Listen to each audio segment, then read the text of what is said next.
Muy bien, ilustres, me da mucho gusto que me puedan acompañar en esta tertulia de este día. Claro está que es un Shabbat, hablando en lenguajes un poco judaicos, pero sin duda este esfuerzo que mandando cada uno en este proceso va a ir pues generando un proceso. De hecho, recordando un poco al profesor José Manuel Villalpando Nava en su libro Historia de la Educación en México, de la editorial Porrúa, no Miguel Ángel Porrúa, sino Porrúa, comentaba sobre el tema del concepto de una educación progresista, ¿no? ¿Esto qué significa? Que la sociedad occidental, nosotros, miramos el pasado con respeto muchas veces, a veces no, pero nuestro destino se encuentra en el futuro, decía José Manuel Villalpando Nava. Pues bien, lo que vamos a ver ahora, desde lo que va a ser el periodo del barroco, del siglo XVII, el periodo de la conquista en México, siglo XVI. Vamos a ver un poco también el muralismo, los muralistas del siglo XX, que tiene que ver mucho con la revolución, con la rebeldía, con expresar también diferentes puntos de vista sobre lo que es también la vida humana, porque el arte es eso, el arte representa sentimientos, racionalidad y también templanza de lo social. Y también vamos a ver la decadencia del arte en el siglo XXI. Claro que sí lo vamos a revisar. Hay una decadencia, por supuesto que sí. ¿Por qué razón? Porque el término, el concepto de belleza está muy en términos del relativismo. Muy bien. Antes de comenzar en esta travesía intelectual, en esta aventura intelectual, me presento, ya me había presentado anteriormente. Soy el doctor José Cruz, tengo un doctorado en educación, tengo una maestría en filosofía, estuve un tiempo en el seminario, estudié también historia del arte, temas de humanismo, soy lector, pero como muy bien comentó Fernando Sabater, por leer no te pagan, entonces tengo que dar clases, ¿no? Tengo que hacerla dentro de la academia. Estoy felizmente casado, ya llevo un tiempo con mi esposa, muchos años, y pues me gusta también la parte de las clases.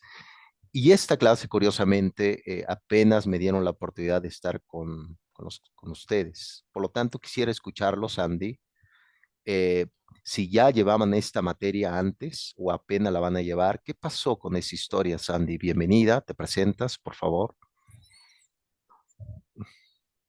Este, gracias. Soy Sandra Bendaña. Pues sí, ya teníamos un poco de historia, pero pues hablamos de bueno, todo era a lo que era Teotihuacán,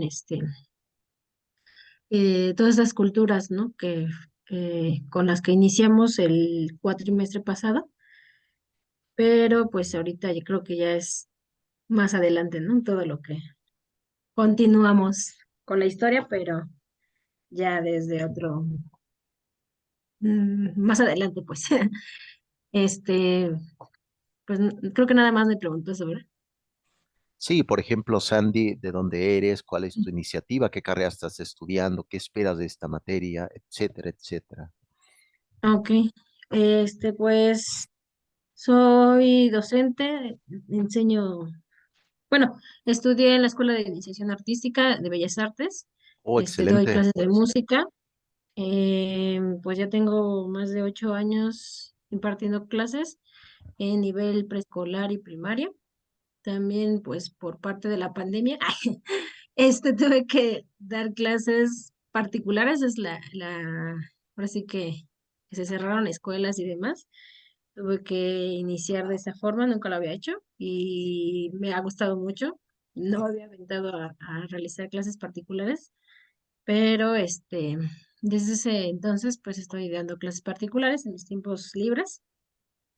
Y estoy estudiando en la escuela, la educación artística para, pues, tener más herramientas, para poder tener, pues, tener mejor puesto. Mi idea es querer entrar en una escuela, pues, de gobierno, ¿no? De estar ya no en particular, sino ya ingresar a otro, pues sí, en otra escuela. Entonces, pues esa es la razón por la que estoy estudiando.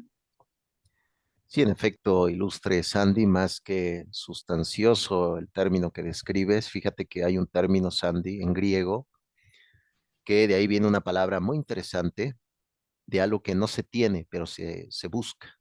Por ejemplo, la palabra, la A, por ejemplo, en español, es privativa en griego, que significa no, y topos significa lugar.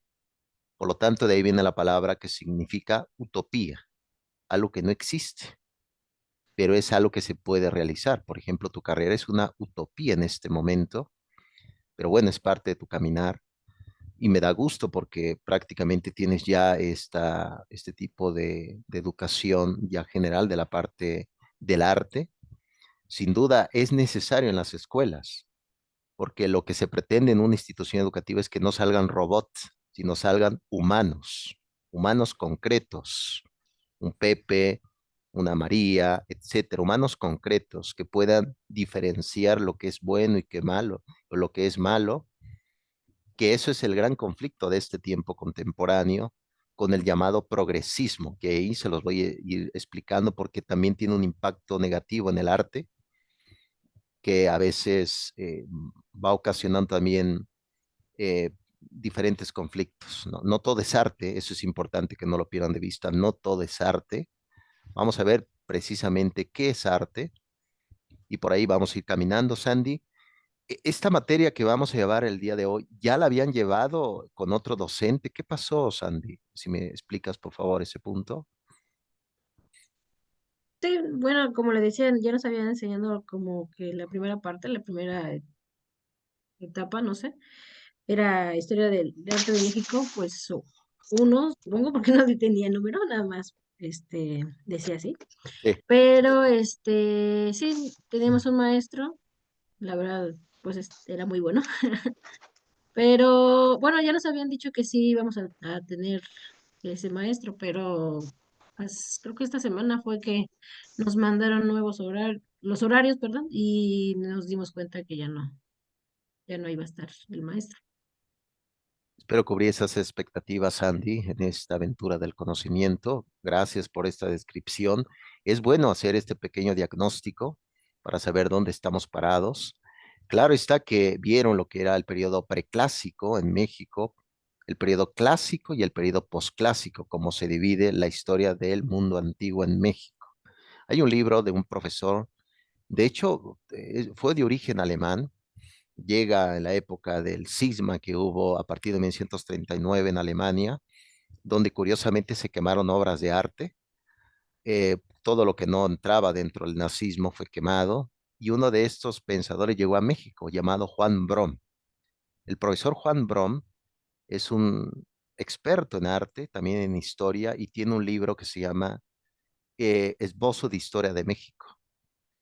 Este libro precisamente narra el periodo que tú dices, el periodo preclásico, donde el tipo de arte era un tipo de arte que representaba el aspecto animista. ¿Qué significa esto? Que los objetos tienen espíritu. De ahí viene el concepto de animismo. Era figuras no bellas, porque el tema de belleza también es un tema también debatible en historia del arte, que lo vamos a ver. Y claro, viene el periodo clásico, tenemos las grandes culturas, Teotihuacán, cuando los aztecas, los mexicas llegan al Valle de México. Estamos hablando a partir de 1300 de nuestra era, ya Teotihuacán ya no estaba, es decir, estaban las construcciones, pero ya no estaban las personas que hicieron las pirámides, que algunos han dicho precisamente esta arquitectura no se llamaba tal cual, del sol, de la luna, sino dedicado al dios de la lluvia, ¿no? Entonces, todo eso es el parte del debate del periodo clásico y vamos a ver también, claro, ustedes ya lo vieron, simplemente voy a hacer algunas anotaciones a pie de página. En el periodo posclásico, a partir de 1521, se inicia lo que se va a llamar el periodo de la colonia en México hasta 1821 con el Plan de Iguala de Agustín I. ¿No? Todo ese periodo fue un periodo de la conquista en México. Viene un relieve muy interesante que va a ir curiosamente en contra del nihilismo. Ahorita les voy a platicar qué es el nihilismo, es decir, lo comúnmente se le va a llamar el barroco, el exceso de materia. Eso es el barroco, el exceso de materialidad. muchas cosas, ¿no? Muchas cosas. Y eso tiene que ver, claro, con el aspecto religioso, ¿no? Entonces, lo religioso cumple una función no solamente artístico, sino también de evangelizar a los nativos de estas comunidades de América. Entonces va a ser un gran debate, impresionante, ilustre, Sandy, y me da mucho gusto que me puedas acompañar en este día. ¿Quieres comentar algo más? Excelente, muy bien, No, pues no, muchas gracias. excelente, Sandy. ¿Qué cuatrimestre vas ya en esta carrera, Sandy?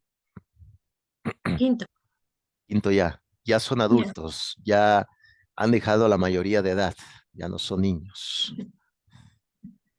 sí, Excelente, así. muy bien. Bienvenida, Sandy. Gracias. Eh, excelente. Policarpo, te veo por ahí, veo que andas activo. Bienvenido.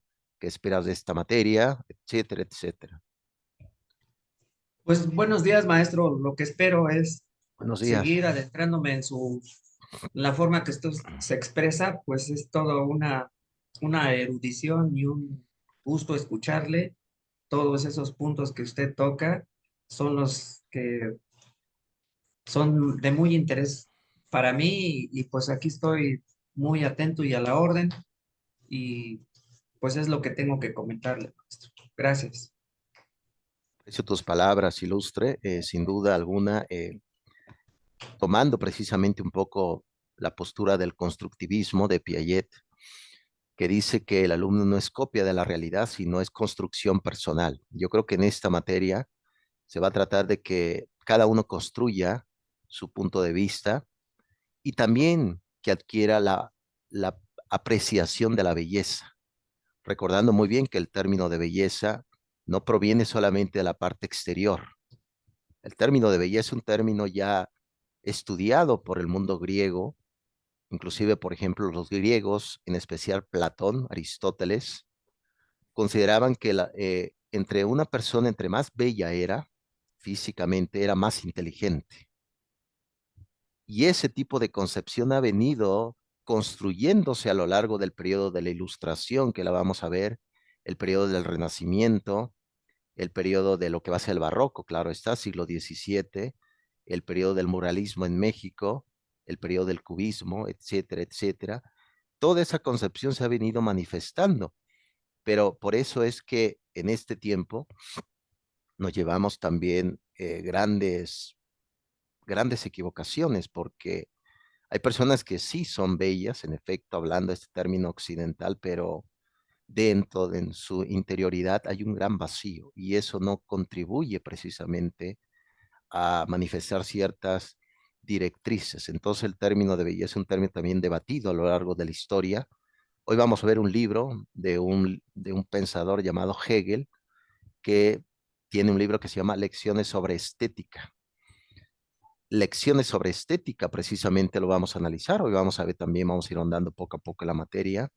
Y también ya en la semana, jóvenes, no se preocupen, va a estar ya la materia habilitada en la plataforma. Voy a subir ya los contenidos de cada una de las semanas para que me envíen tareas, hagamos directrices, etcétera, etcétera. Entonces, muy bien, ilustre, gracias por tu presentación.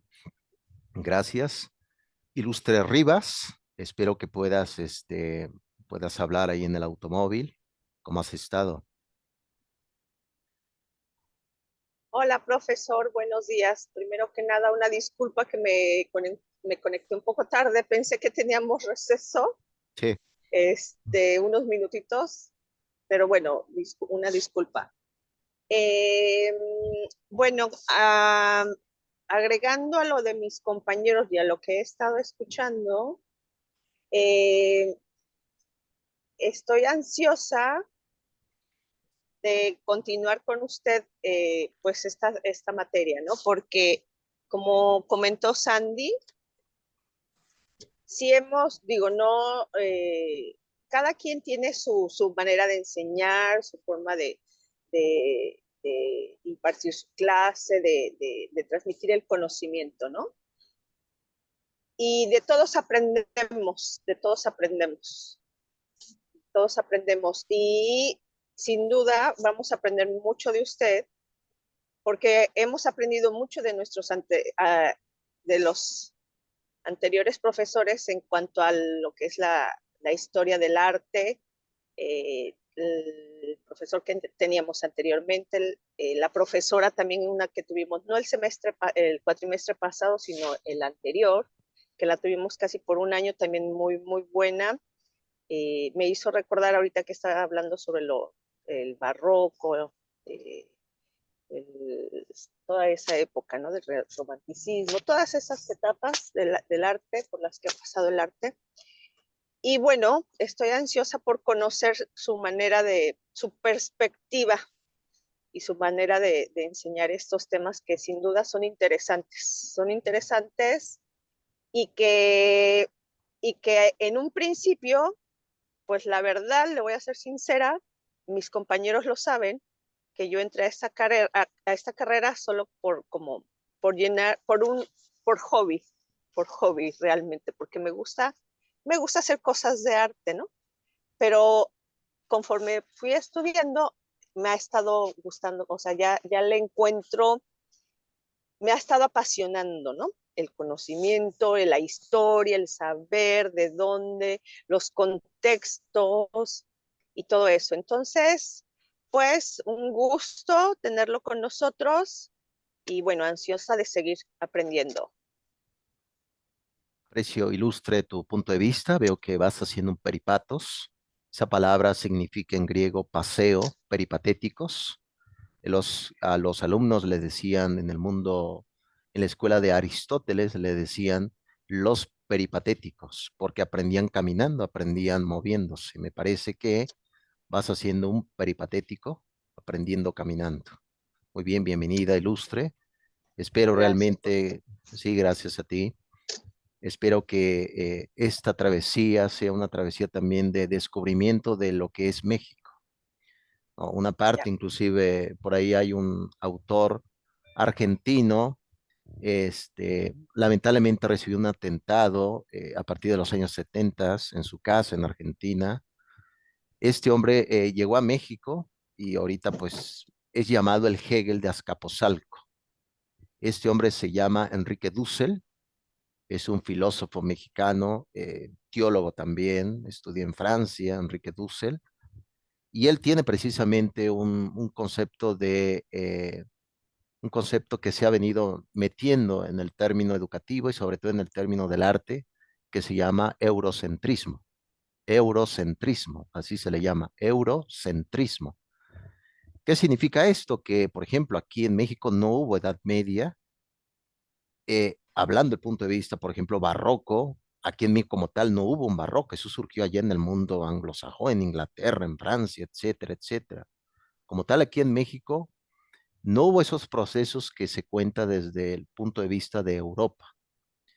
Enrique Dussel dice que debemos de empezar a pensar desde donde estemos, desde México, desde nuestra comunidad, desde nuestras periferias. A eso le llamamos eurocentrismo.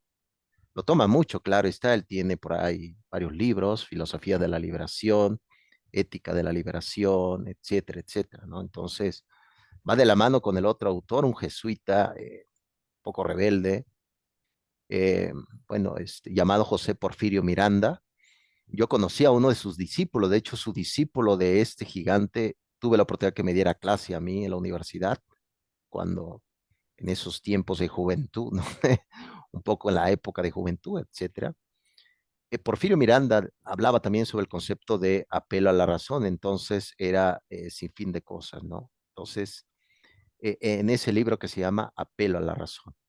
Muy bien, ¿me están viendo correctamente, ilustres? Sí, Ok, Sí, Sí, profesor. es que vi ahí como que entré en proceso metafísico, me miraba muy extrañamente como un fantasma de otro tiempo, pero bueno, sí, pero ya entonces, está bien. excelente. Entonces, eurocentrismo. Claro está, vamos a ver en su momento al profesor Diego Rivera, que tuvo mucho que ver con el tema de ese tema socialista, el profesor Diego Rivera con los muralistas. La vamos a ver en su momento, poco a poco, vamos a conocer su historia, aquellos puntos, aquellos amores, ¿no? Amores posibles, amores imposibles, etcétera, etcétera. Pero entrando precisamente a la materia del día de hoy, es que vamos a tratar de darle un giro no eurocéntrico, sino un poco más desde nuestro valle, desde donde estemos. Claro está que viendo la arquitectura de la época clásica en México, recuerden que la gran Tenochtitlán se fundó en 1325 de nuestra era. Se funda esta gran metrópoli. Eran estas tribus que venían de Zacatecas, de Aztlán, llegan al Valle de México. Claro está que aquí en el Valle ya había otros caciques, habían otras tribus, pero aquí se establecen y fundan precisamente esta ciudad que ahí empezó precisamente ese tipo de arquitectura, ese tipo de arte enfocado en deidades, ¿no? Enfocado en el tema politeísta, la parte religiosa. El arte no es como tal un punto de vista laico, tiene que ver mucho con la religiosidad y sobre todo con la manifestación de dar a conocer algo. Por ejemplo, ahorita que veamos, bueno, también hubo una postura por ahí llamada esencialista, que el barroco va en contra de esa postura, desde el punto de vista austero hasta llenar el espacio de muchas cosas. Por ejemplo, entramos a veces a nuestro cuarto o a la casa de alguien o nuestra propia casa, vemos en la pared muchas cosas colgadas, la foto, etcétera, etcétera. Todo eso tiene que ver con el barroco, viendo el punto de vista, se puede decir, más práctico. Muy bien. Eh, Prosigo, jóvenes ilustres. Veo por ahí otra vez que entré en proceso metafísico, muy extraño esto con... Bien, ya está ahí. Ok, muy bien. Sale pues. Esto va a ser el objetivo de nuestra materia, a grandes rasgos, eh, de forma general. Y a veces les he comentado que recuerden que el arte l- la realizan personas que viven en el día.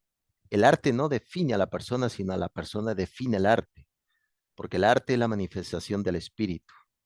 Y eso es importante que no lo pierdan de vista, porque el arte en sí es un objeto que está ahí, que se representa, que se distribuye. Bueno, cada quien va a tener su punto de vista, eso sí, y claro, el debate va a estar más que abierta en este punto, pero la persona define eso.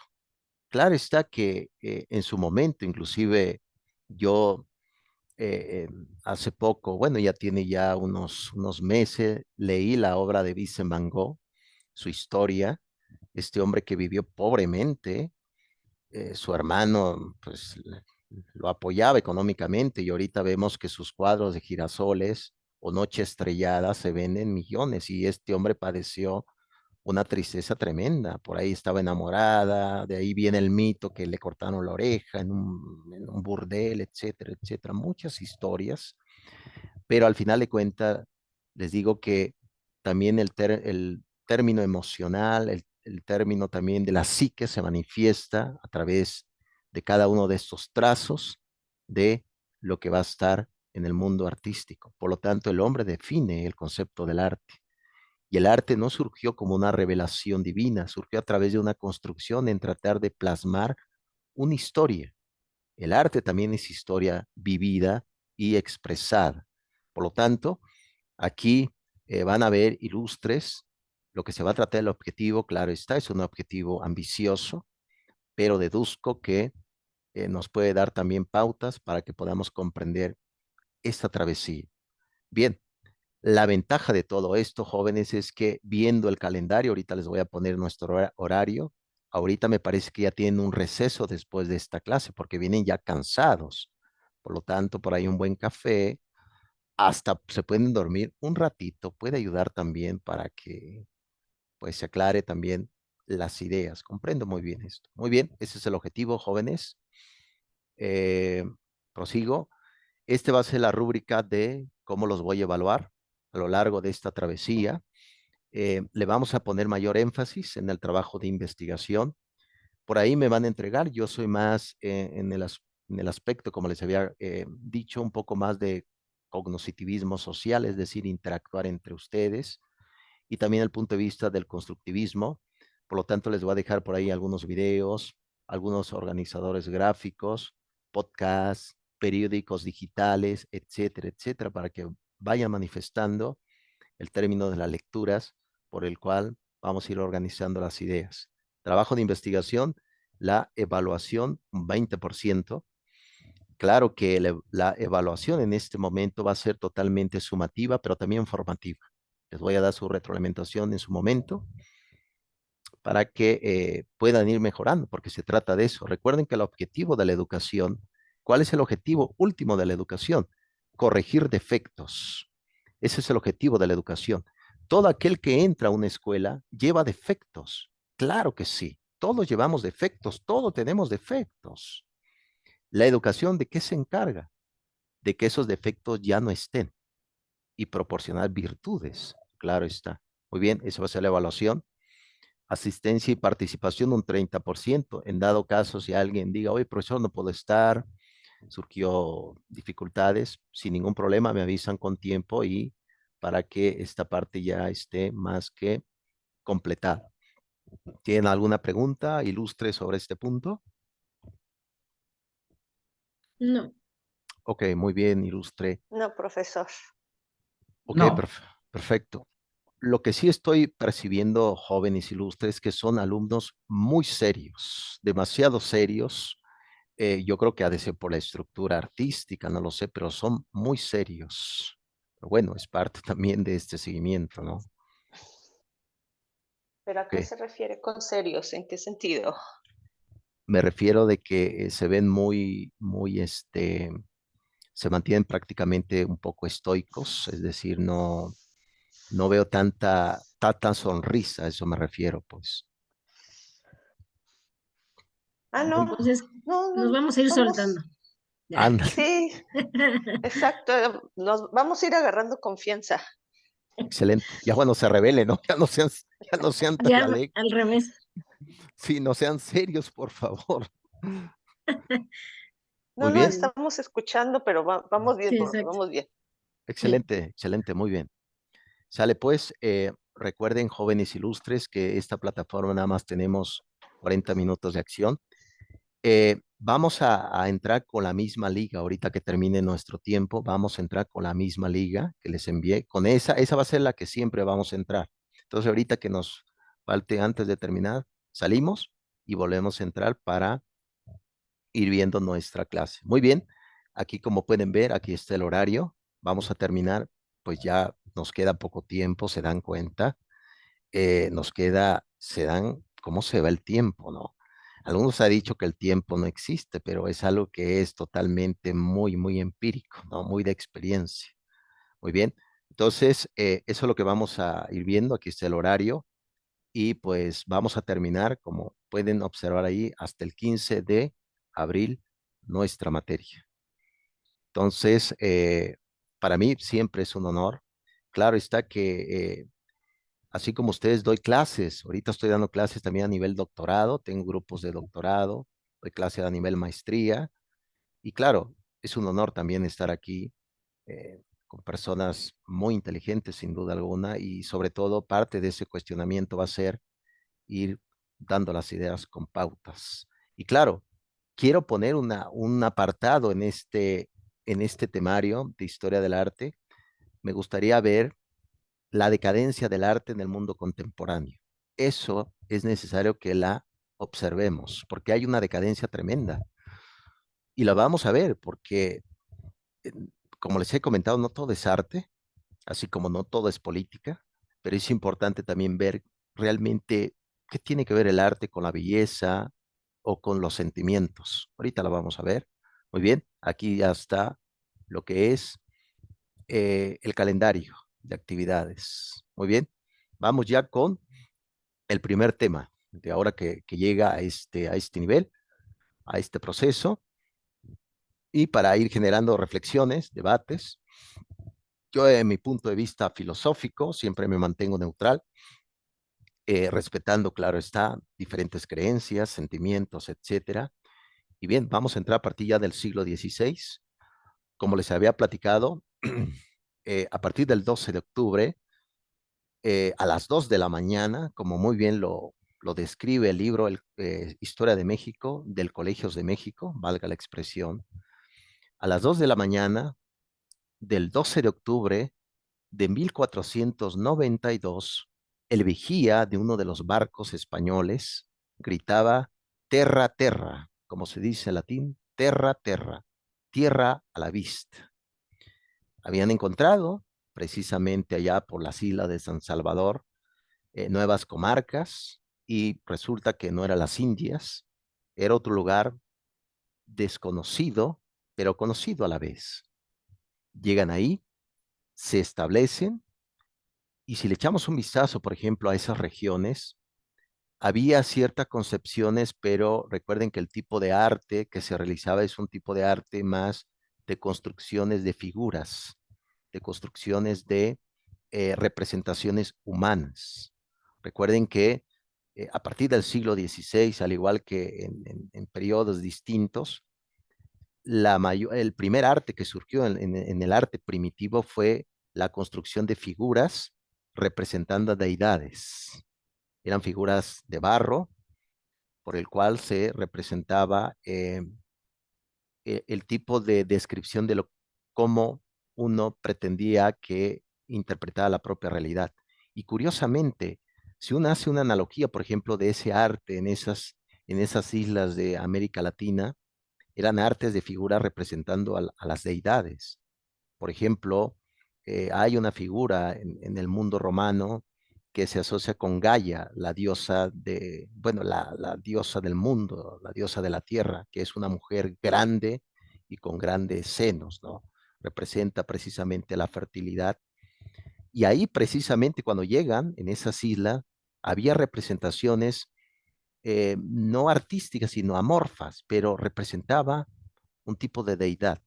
Fíjense, curioso, si ustedes hacen una comparación con este siglo XVI, cuando ustedes revisan el Pentateuco judío, la Torá judía, la ley, como se dice en hebreo, en el mundo judío, se va a dar cuenta de que en el principio Dios hace al hombre, Dios era artista, curiosamente, hace del hombre de la tierra, hace algunas figuras de la tierra, ¿no? Entonces, este tipo de tomar tierra, hacer una figura y soplar aliento de vida, eso es arte.